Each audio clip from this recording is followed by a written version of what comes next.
first of all, excited about 2012 season. We returned, I guess it's 17, 18 seniors, and 9 of those seniors are fifth-year guys. So, we have an opportunity to be a very mature team.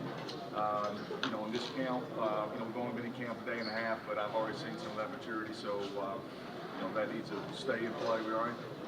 That needs to stay in play for the rest of this football season. So we are very experienced. We are a very senior-laden team. So looking forward to that. Anytime you can return, a fifth-year quarterback, your 2 tailbacks, 3 or 4, your starting offensive lineman, an all-conference receiver, all-conference kicker. You got to, feel pretty good about your opportunities to make plays on offense. On defense, I think we'll be a lot faster than we've been in the past. I think our secondary is a lot more talented. But the question mark when you think about our team is, how well, will we play defense? So, this camp we've got to continue to solve those problems. Got a couple new coaches on our staff. Very excited about.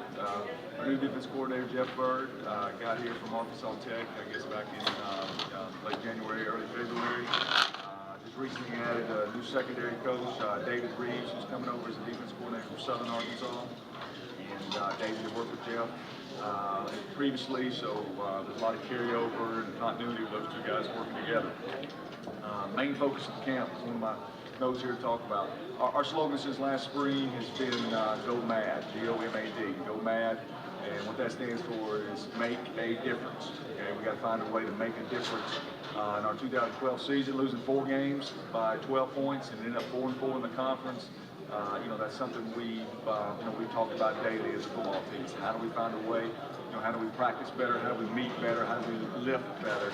And make a difference to find those 16 points and get us back in the first or second in this league and have an opportunity to go to the playoffs. Our schedule, sets up. It's very difficult early. No doubt about it. You open up at Memphis on the road. You go to Northern Illinois, where you're going to play a team that won the MAC last year, won 10 football games. So that's obviously going to be a huge challenge. And the first game of the conference here on Thursday night versus Southeast Louisiana. A team we lost on the road 2 years ago. So the first 3 games obviously very difficult before you can get into your conference schedule. All right.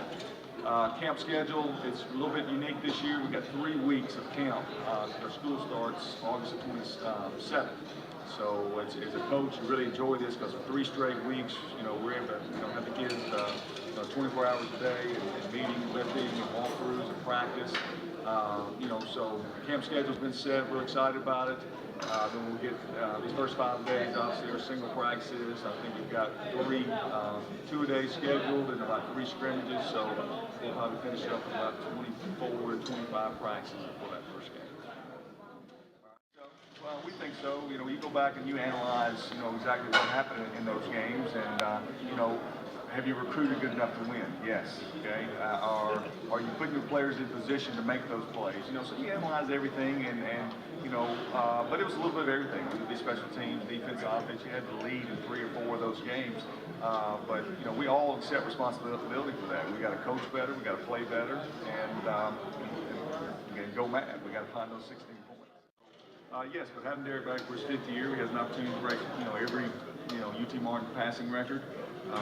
We challenged him last night. He's going to get those records, okay, as long as he stays healthy. But his legacy will be left here getting us into the playoffs. That'll be his legacy. We challenged him in his leadership roles, and that's his responsibility on this football team. So as he goes, we'll go. So I'm excited to go out there and see a couple of those young freshmen run around. I'm excited to go out there, and there's 2 freshmen, and I can't wait to see them in pads. I'm very, very excited about those 2 guys, and we've got some young tight ends. Ben Everett being a senior, so I want to see those young tight ends here the next couple of days, because now one that's been here with us is Corey Rogers, who's a redshirt freshman that has got a lot of talent. So we'll see. Hopefully he's able to take that next step. And besides Quentin Sims, there's some other wide receivers that will have an opportunity this year, because Quentin will get all the we'll get the double coverage and we'll get the notoriety.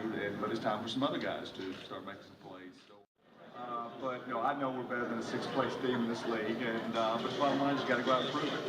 You got to go out and prove it. But we'll use every bit of motivation that we can get. But you're going to have to come to Martin to beat us to win a conference championship. And financial impact. that's what it does for you, okay? And you know, there's tough economy and there's tough times, and it's something that I felt like we had the Northern Illinois game a couple of years ago. We signed that contract. The Memphis game came about. I felt like it was, you know, my responsibility. It was great for our fans. It's great for our players, and I felt like it was the right thing to do was to take the game, even though put you playing two, like you said, during an 11-game season. So that can make it very difficult. You know, I felt financially it was the right thing to do, and I don't think you'll see our players complain at all because they'll enjoy that atmosphere, and you know, it's a great opportunity. It certainly is. Well, I guess, you know, great scenario. You go down there and play well, you get a win, and you're getting notoriety all over the country. Okay. The other end of the spectrum, you don't play well, and you can be stared, you know, 0-2 in the face. And so, I mean, you know, that's the reality of it. We realize that, and you know, can you keep your psyche together? Can you keep yourself focused the rest of the season? But that's what's great about having a conference schedule, where if you win the conference, you know, you get in the playoffs no matter what your overall record is. And I think if you look on throughout the OVC, we're not the only one that's playing two this year, because there's certainly this economy is part of your responsibility as an FCS football team.